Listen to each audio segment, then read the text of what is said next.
Bonjour à tous. Comme certains l'ont peut-être reconnu, je me trouve au siège des Nations Unies à New York où je termine un déplacement de 4 jours.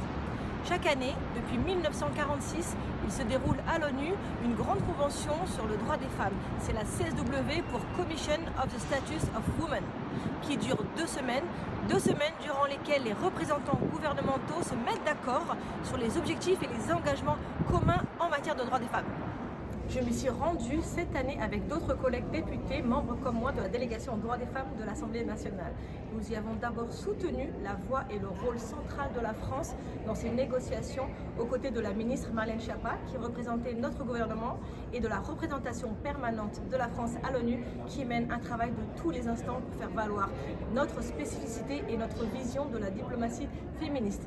Nous y étions ensuite pour porter les couleurs de la France dans les événements parallèles qui sont organisés en marge de la Convention par les ONG, la société civile ou encore les fondations des grands groupes. Chaque édition de la CSW est tournée autour d'un thème principal qui doit être au cœur des engagements pris par les gouvernements. Cette année, c'est un thème qui m'est personnellement très cher, qui a été retenu, les droits des femmes à l'ère du digital. Pour avoir été, avant d'être députée, à la tête d'une entreprise dont l'activité était fondée sur les nouvelles technologies, c'est un sujet qui me passionne. Le digital peut être à la fois un lieu d'exclusion et de violence sexiste, mais aussi un formidable vecteur d'émancipation pour les femmes.